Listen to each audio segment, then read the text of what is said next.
Greetings and salutations, fellow aficionados of hot Cheetos. It is I, Eric J. Chucci, joined as always by the boy. Hey! This is the Two Nerds Podcast, and today we're talking Peacemaker. But before we get into that, there's a bunch of shit that is scrolling at the bottom of your screen, and links in the description for that shit. Check it out. I also want to give that special shout out to Rob, who is good. A guy from Ohio, he's also good. And Jesse OWCH, I hope I'm pronouncing that correctly. I looked it up on the internet. For supporting us on Patreon. Big, deep preach to all of you. Yeah, very much. Now, let's talk about Peacemaker! It's the inverse of the Book of Boba Fett. No, if it were the inverse, I wouldn't like it. It would be that I don't like it, and that you like it. No, I mean like in terms of a quality show. I'm not here to stand for the Book of Boba Fett. Peacemaker's really good. It's stunningly good. Unexpectedly good. And I don't know why it's unexpected, because everything I've seen that James Gunn has done, I have loved. I need to go back and watch Super and the Slug movie, Slither. But Jesus, here we are, and every ounce of his James Gunniness is poured into this program. It's got his signature blend of, like, somewhat crass humor mixed with a lot of very genuine, heartfelt moments and cool action. Yeah. It's stunningly well acted. The plot is very interesting and fun to watch. It's just a very fucking good show. It is just a banger. Like, wall to wall, I don't think there's a bad episode of the show. No. I don't think there's a bad part of an episode. No. It's just, like, it's always really nice, because we try and remain positive on the Two Nerds Podcast, and it's always really nice to have that made very easy to do, because the thing you're watching is just quality. It's just wall-to-wall good fucking shit. Finally, some good fucking food. Yeah. I want to stay in no spoiler territory for a while if we can.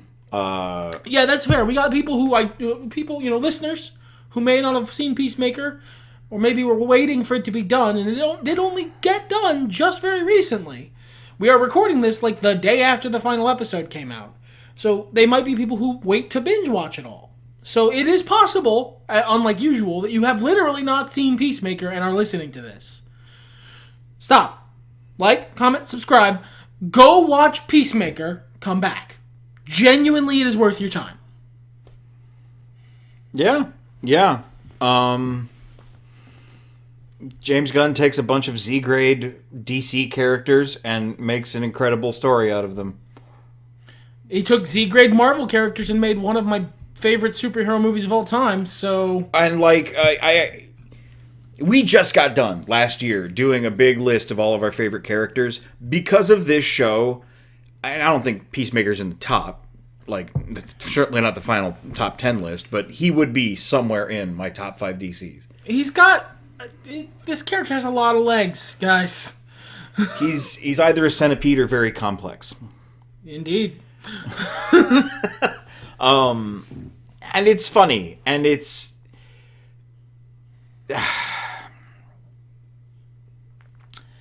It's wonderful. It's nuanced. It's hard to describe without doing the traditional James Gunn issue of the Guardians of the Galaxy podcast, where we just talk about how great everything is.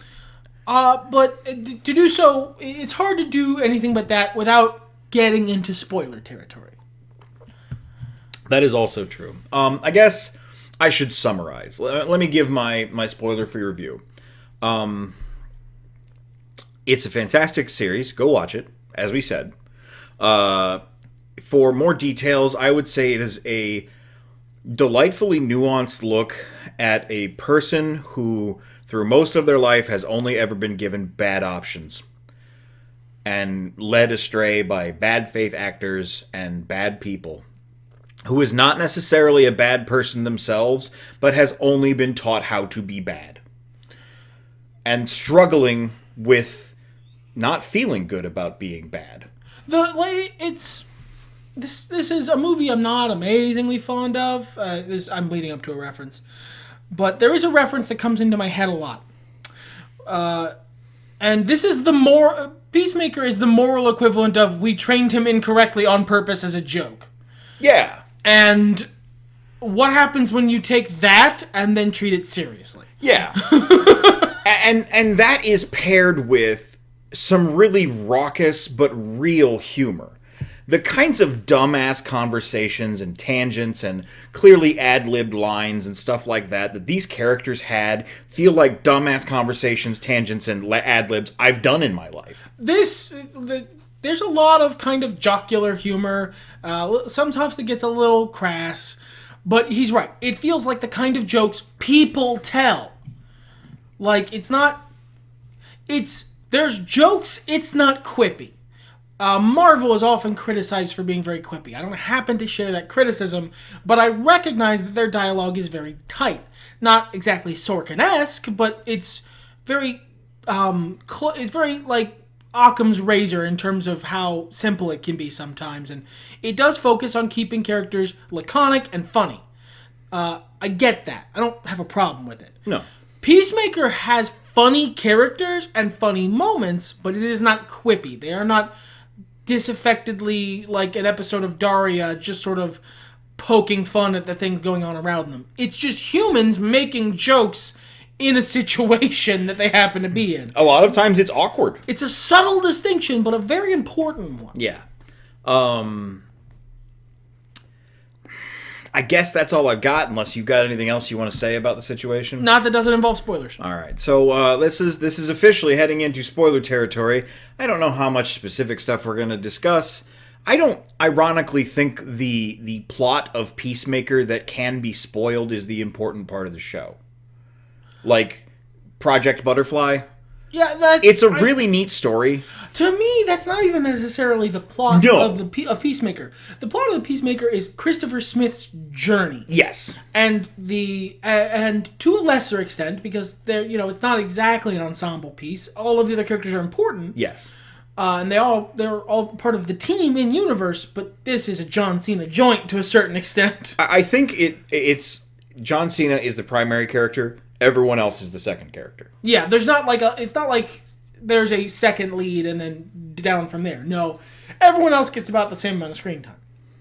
But it's his journey and the people around him's journey through this situation that is the story. Yes. It's the destination of Project Butterfly is not the important part. The journey of watching Peacemaker and the rest of this squad go through that is the important part. It's watching people who don't get along, become more friendly. It's watching them deal with one another's shortcomings and idiosyncrasies that are very annoying and stuff like that. It's existing in the world of DC when you're not someone who's following their own special narrative like a Batman or a Superman. That is very fun to watch.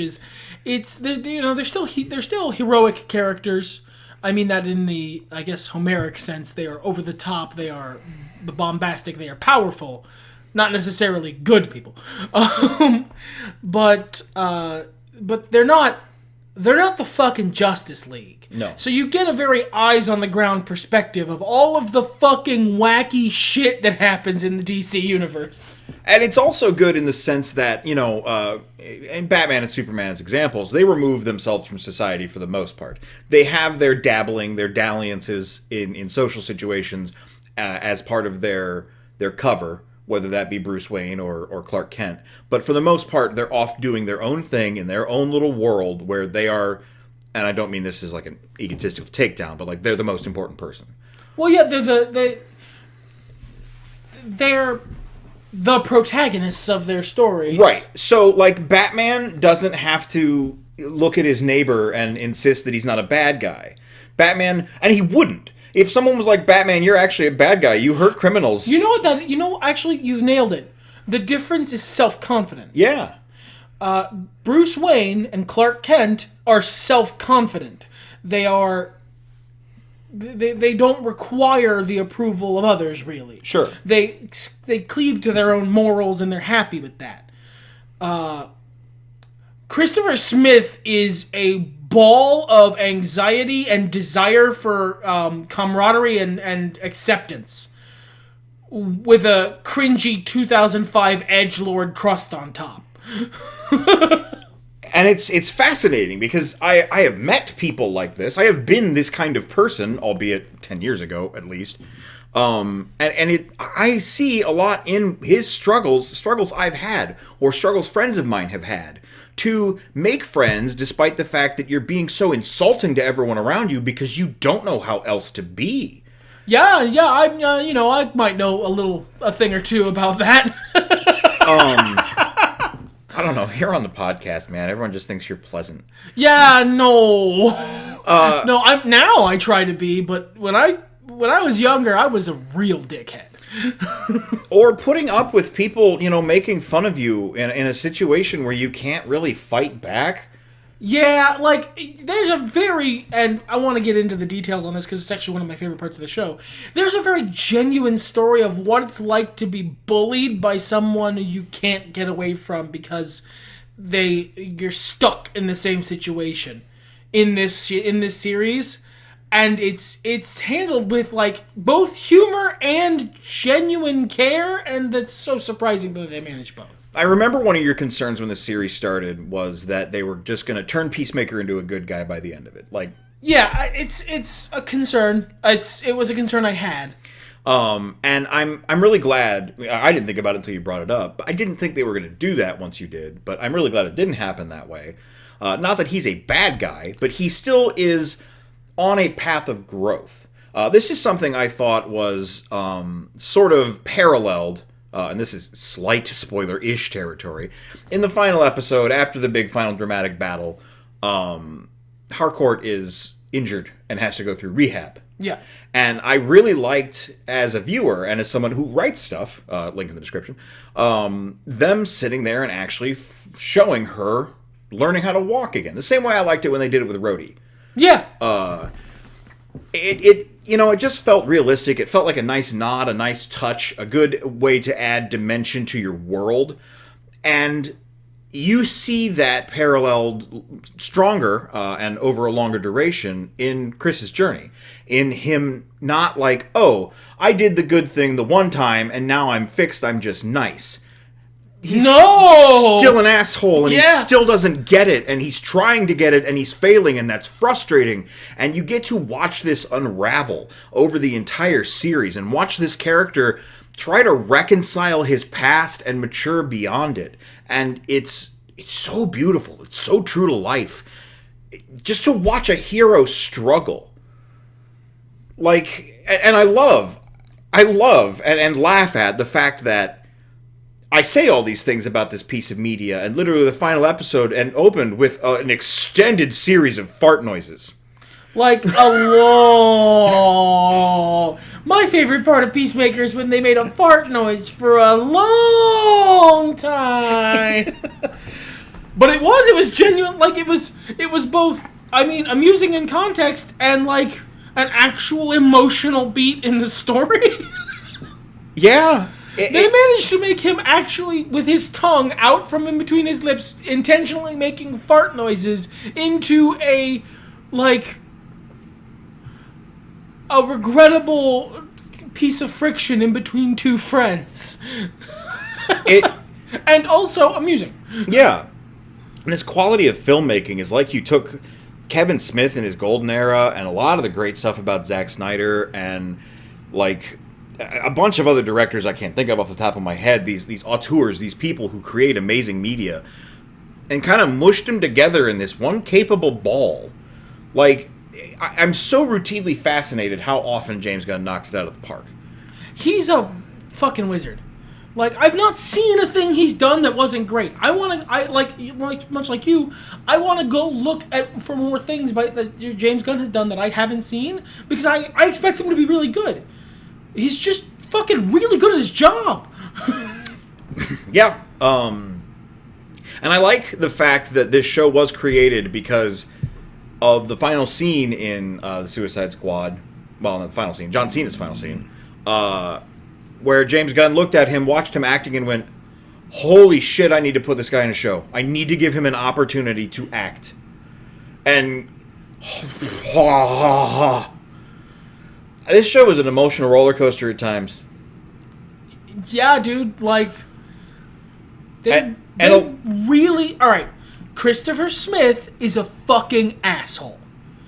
Where he starts the series, to a lesser extent where he ends it, he's going through some stuff. He's trying real hard to be the shepherd, but at the end of the day, he's a dickhead. He is a douchebag.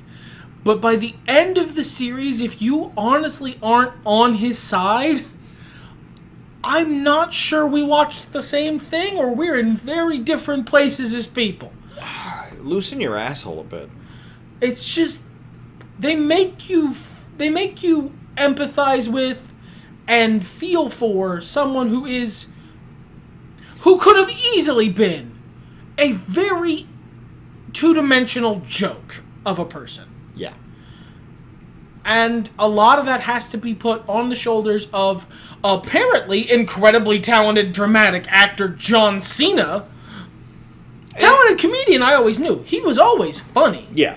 John Cena can crack wise with the best of them. But I didn't know he was a really fucking talented dramatic actor. That's new.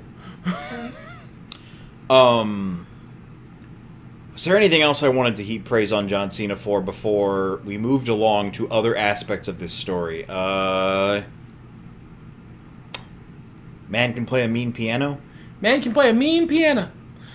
And he had a lot of creative input, and like I like that for a lot of different reasons, because that there is the wrestler in him, you know, going, well, what if my character did this? Something a lot of actors wouldn't do, or a lot of directors wouldn't allow. And that kind of communication and teamwork to form this three-dimensional person. It shows. Yeah. It shows that he feels a sense of connection because the acting just shines through. He does amazing work, and shout out, he does a really good job playing an adult child of abuse, which is a hard thing to pull off. Especially since, by all reports, he had a wonderful home life. Yeah, like it's a very hard line to walk without coming across false or wrong in some way, and he does a great job. Now, for the rest of the cast, man, you know, I've been talking a lot. Why don't you sing your praises of the rest of the cast? All right. Well, I'll start with the most fun one. Fucking Freddie Stroma, great. Vigilante, fucking top tier, great. James Gunn stole Deadpool and went, shh, I'm painting him green. Don't tell anyone. Apparently, like, Freddie Stroma, most of the scenes with him were reshoots.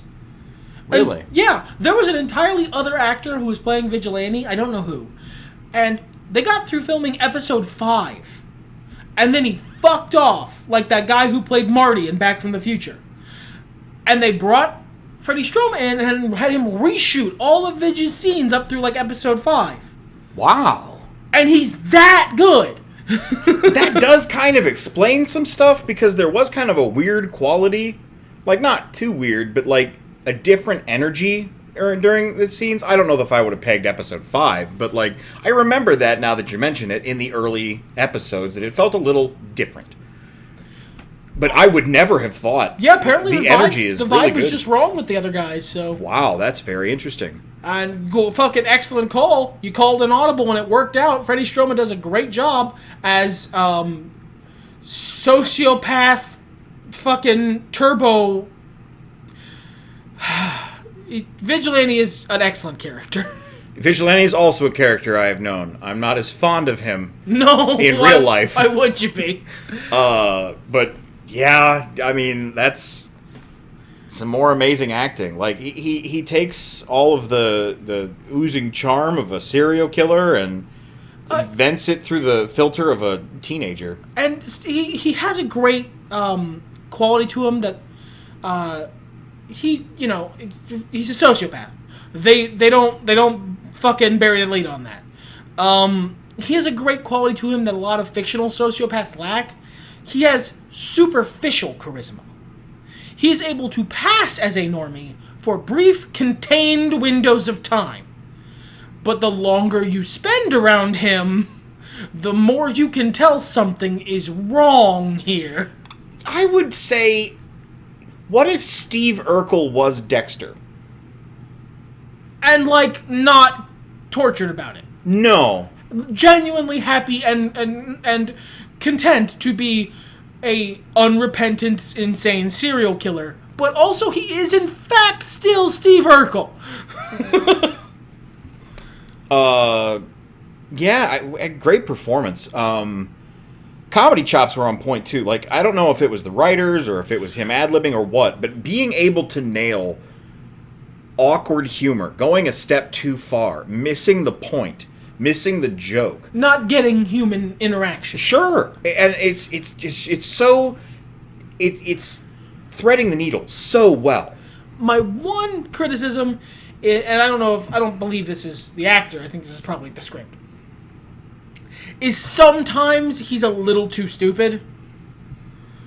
There's one specific bit that just was a little too far into the actually just a dumbass line, which was, there's a scene where, as an obvious setup for the following joke, Peacemaker, mentions that, Vigilante's very smart, he's capable. And then it cuts immediately to Vigilante getting the rest of the room's attention, sitting next to Peacemaker's eagly, and going, "Hey guys, which one's me and which one's eagly?" And then doing nothing. That's just that's a good example of sometimes they go a little too far into making him an actual complete dumbass. I can see the vectors through which, like, that would germinate in the character's mind, but I agree it is at the... That's some Season 5 Peacemaker Vigilante, not Season 1 Peacemaker Vigilante. It feels flanderized. Yeah. That's a great way of putting it. But I think overall the character was fine. And a lot of his... that's ultimately a very minor complaint. Yeah, a lot of his dumber moments are so well pointed, timed, I guess, to be as it regards to Peacemaker, whom he looks up to unshakingly. So, I mean, to the point that, like, episode 1 or 2, Peacemaker's in his trailer crying, and he says he's doing, like, special face exercises, and Vidge just buys it. And he's like, okay. And then later, they call back to that when Peacemaker is crying again, like, brokenheartedly weeping, and Vidge replays the joke. I'm not going to do it as well, and this isn't the Guardians of the Galaxy podcast, so I'm not going to go into the bit, but... and it feels a little, like, heavy at the time, but then, I mean, if you're watching it and you haven't had 6 weeks in between seeing those episodes, but it still kind of lands. You're like, oh yeah, no, he absolutely would be like, no, he said he wasn't crying when he did that. So he wasn't. I would like to shout out Danielle Brooks as Leota Adebayo. Oh yeah, she's fucking excellent. One thing I love about the character is, for like the first 5 or 6 episodes, you don't know if she's a legit mole who is just playing everyone, or if she's just a sad, awkward person who is doing her best, and her best is really far from good enough. Turns out it's number 2. That is a spoiler, but... I don't know that it is, because I don't know that everyone would construct that narrative, but I love the way the character is shaped, both by the actress, by the writing, by the circumstances, to be a question mark. And I love... This is something else I gotta say. I'm calling back to Book of Boba Fett again, but there was never a point where I didn't know what was going on. I always felt excited to find out what was Project Butterfly. What is this next thing? Yeah, what is Adebayo up to? Is she really gonna do this? Why did she do that? All of these questions, and I was thrilled to see how they played out, even if they really didn't fucking matter. Was fucking John Economos' beard really dyed?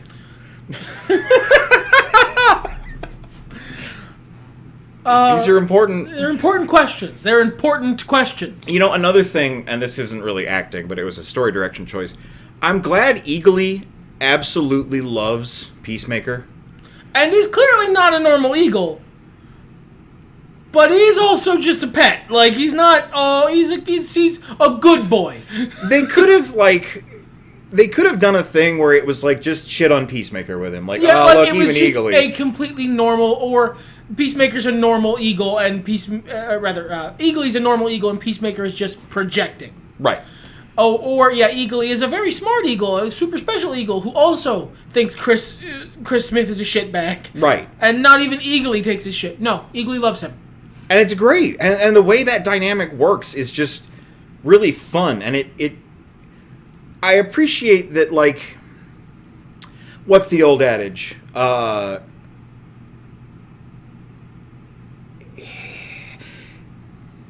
Even if you're the worst person in the world, your dog will still love you.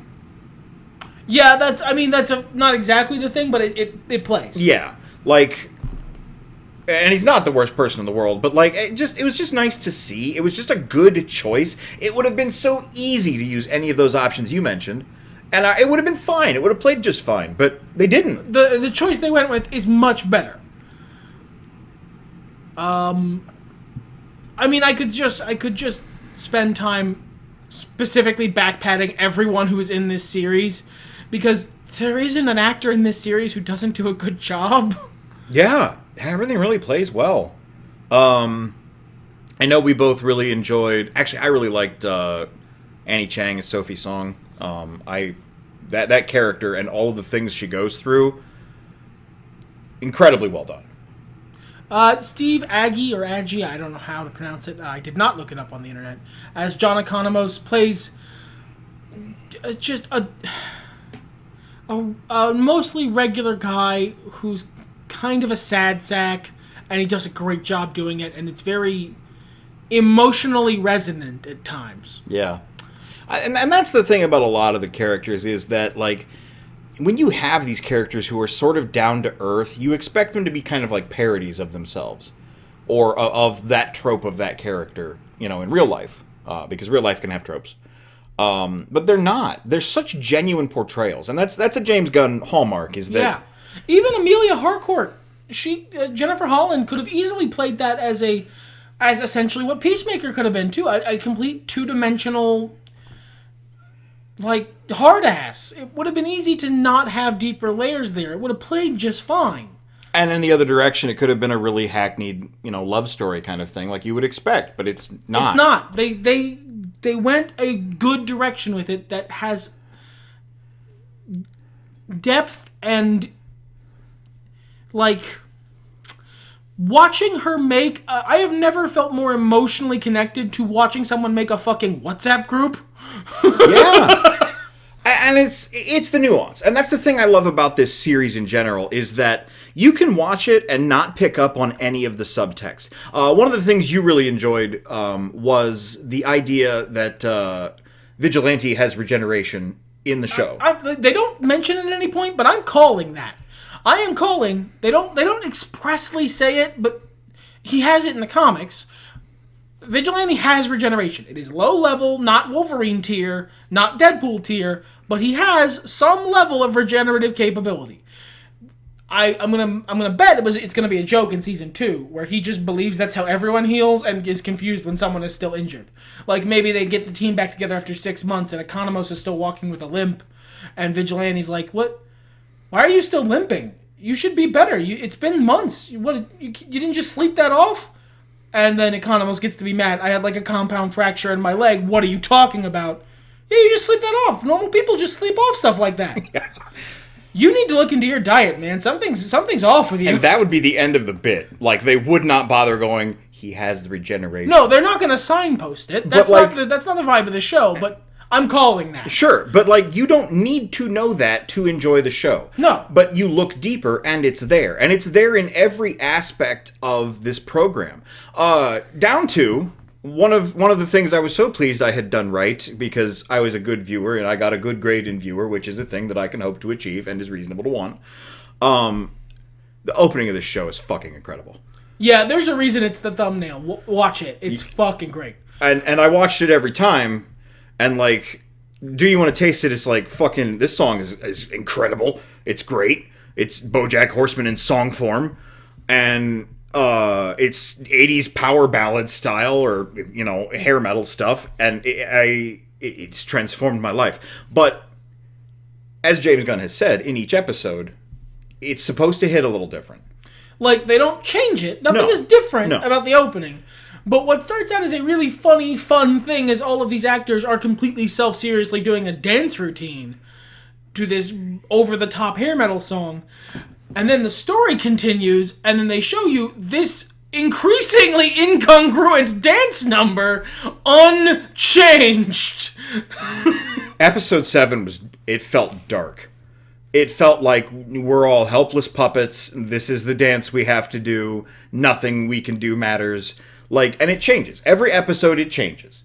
I did not watch it every episode because it's an amazing dance number and it's very fun, but it's also kind of long, and sometimes I'm watching on kind of a deadline. Which, I mean, that's fair. But I was really glad after I'd been watching it for 5 or 6 episodes and I saw he mentioned that. I was like, oh, good. Then I will keep watching it, which I had planned to do anyway.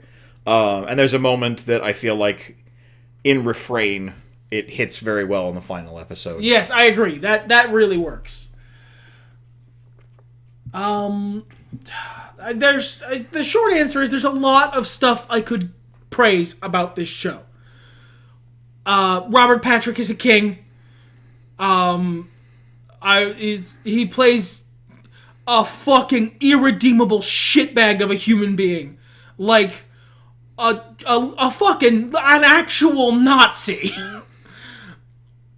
So well, like you believe him as just the worst fucking motherfucker. Just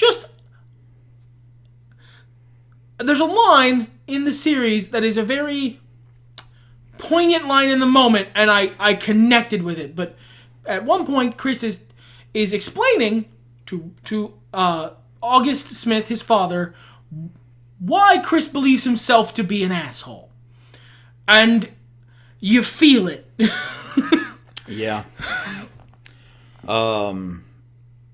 A special shout out while we're winding down here to Christopher Heyerdahl, I believe is how that's pronounced, as the undercover not cop. Oh, Locke? Yeah. Yeah. Wow, what a person. Like, this dude has big Neil Flynn and then Locke says something funny energy to his existence. There's a fucking... He has this section where he as masquerading as a police captain, he describes the Hamburglar and... As a potential suspect. It is so goddamn funny, it lives in my head, and I think it always will. I think I will, upon my deathbed, one of the last things that goes through my mind will be someone looking off into the distance and very solemnly going, "Rubble, rubble." Jesus, it destroyed me. I had to pause the show. There are post-credit scenes to every episode of this show. Most of them are just alts. I think all of them are. Yeah. They're just like, here's some things that we didn't put in the show from this scene. It's not like the actors cracking up or corpsing or whatever. It's just alts. And it's not bonus content either. No, so it's not like it's not a Marvel thing. But I would recommend them because they're really funny. They are usually really funny. Anything else you would like to say about the Peacemaker? Everything's better when nerds talk about it.